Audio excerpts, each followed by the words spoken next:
দিল্লি বিস্ফোরণ নিয়ে গোটা দেশ জুড়ে তোলপাড় পড়ে গিয়েছে। চলছে ঘটনার তদন্ত। তারই মধ্যে একের পর এক চাঞ্চল্যকর তথ্য সামনে আসছে।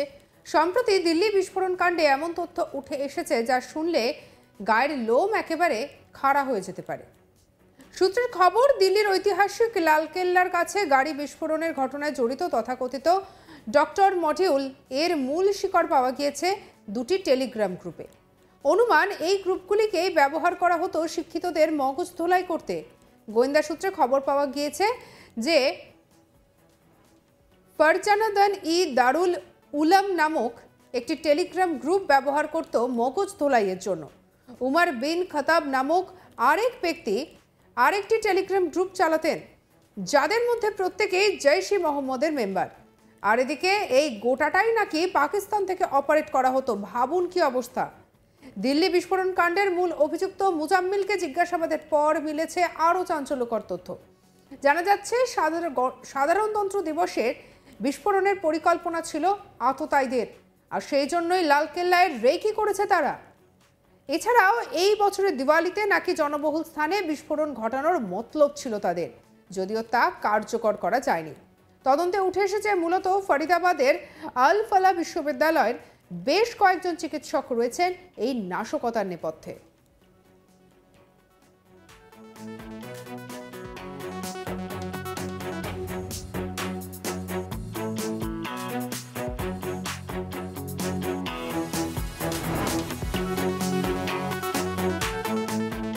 জম্মু কাশ্মীর পুলিশ একে বলছে হোয়াইট কলার টেরর ইকোসিস্টেম, আর সেই ইকোসিস্টেমের অন্যতম প্রধান সদস্য ছিলেন উমর নবী।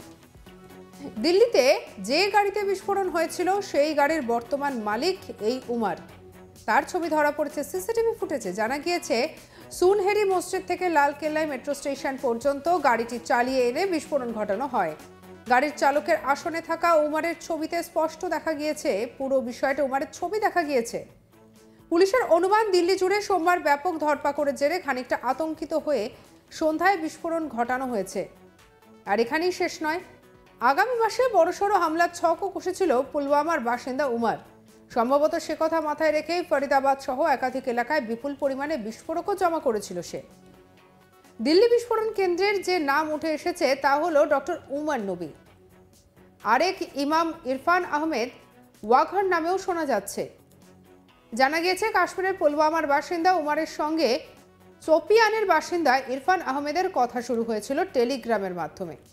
তদন্তকারীরা মনে করছেন এই গ্রুপের হ্যান্ডলাররা সদস্যদের সঙ্গে দেখা করেছিলেন তুরস্কে।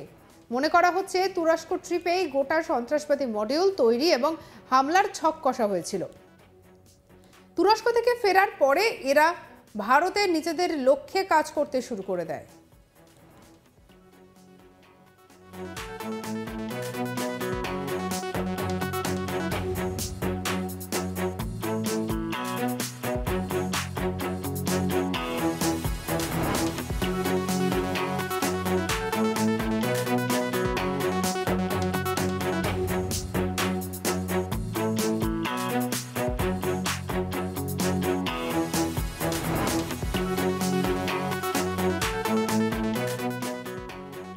দিল্লির লালকেল্লায় বিস্ফোরণের ঘটনায় যোগ মিলেছে ফরিদাবাদের এক ঝাঁক ডাক্তারের, যারা জিহাদি কার্যকলাপে জড়িয়ে পড়েছিলেন। এরই মধ্যে একদম প্রথম সারিতে রয়েছেন একজন মহিলা ডাক্তারের নাম। ফরিদাবাদের আল ফালাহ বিশ্ববিদ্যালয় এবং মেডিকেল কলেজের ডাক্তার ডক্টর শাহিন শাহিদের সঙ্গে এই জিহাদি মডিউলের আরেক ডাক্তার ডক্টর মুজাম্মিল শাকিলের সঙ্গে আলাপ হয়। দুজনের মধ্যে প্রেমের সম্পর্ক গড়ে উঠেছিল বলেও জানা গিয়েছে। একজন ডাক্তার হয়েও কিভাবে জড়িয়ে পড়লেন জিহাদি কার্যকলাপে ডক্টর শাহিন শাহিদ, যদিও এ বিষয়ে কিছু বলতে পারেনি ডক্টর শাহিন শাহিদের প্রাক্তন স্বামী ডক্টর জাফর হায়াত। 2005 সালে জাফর এবং শাহিনের বিবাহ বিচ্ছেদ হয়ে যায়। বিয়ের পর শাহিনের মধ্যে সেরকম কোনো পরিবর্তন দেখতে পাননি বলে জানিয়েছেন তার প্রাক্তন স্বামী। একই সঙ্গে তিনি জানান, তার প্রাক্তন স্ত্রীর অনেক উচ্চাকাঙ্ক্ষা ছিল।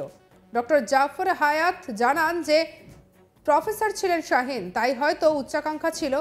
একই সঙ্গে তিনি জানান, শাহিন তাকে একবার বলেছিল যে ইউরোপীয় দেশে গিয়ে সেখানে প্রতিষ্ঠিত হতে চান। অস্ট্রেলিয়ায় ছিল শাহিনের প্রথম পছন্দ, যদিও শাহিনের প্রাক্তন স্বামী জানান যে তিনি শাহিনের এই প্রস্তাবে রাজি হননি। একই সঙ্গে ডক্টর জাফর জানান যে এদেশেই সবকিছু ঠিকঠাক চলছে, তাই তিনি বিদেশে যেতে চান না বলে জানিয়েছিলেন। বিবাহ বিচ্ছেদের পর তাদের মধ্যে কোনো যোগাযোগ ছিল না। ডক্টর জাফর হায়াত কি জানিয়েছিলেন শোনাবো আপনাদের।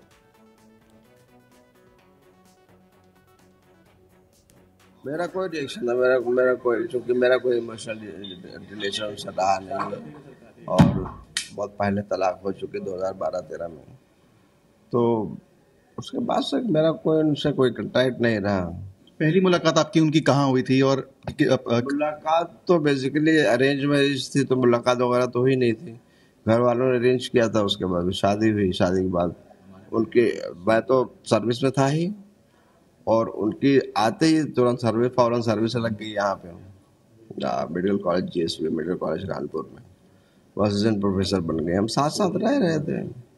तो ये बताइए कि किस वजह से आप लोगों की लड़ाई हुई या जो डिफरेंसेस आए कि आप लोगों को ऐसा कोई डिफरेंस हम लोग आपस में कुछ नहीं था, कभी ऐसी कोई प्रॉब्लम नहीं थी। हम लोग में आपस में कोई कॉन्फ्लिक्ट नहीं था।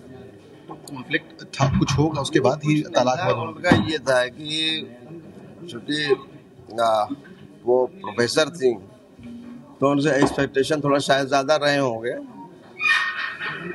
तो इस वजह से वो कई बार जैसे ऑस्ट्रेलिया या यूरोप की मेरे से एक बार बात की थी उन्होंने कि यार ऐसा है कि चला जाए उधर, दोनों लोगों को सर्विस इजीली मिल जाएगी और हम लोग आसानी से अच्छे से रहेंगे वहाँ पे।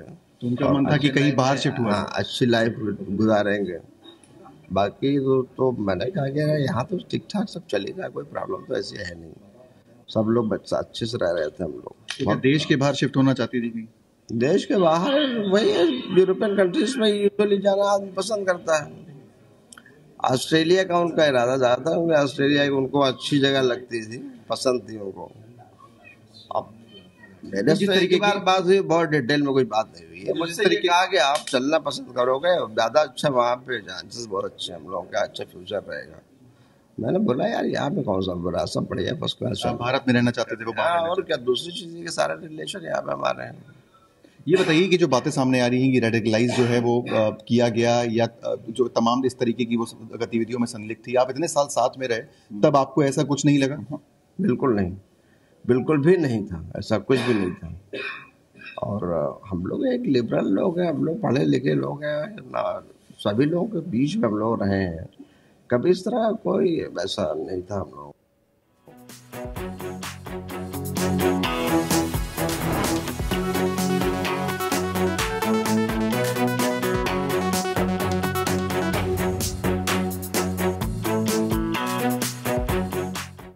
সঙ্গে রাখুন আজ তাক বাংলার ইউটিউব চ্যানেলকে, লাইক, কমেন্ট, শেয়ার, সাবস্ক্রাইব করতে ভুলবেন না।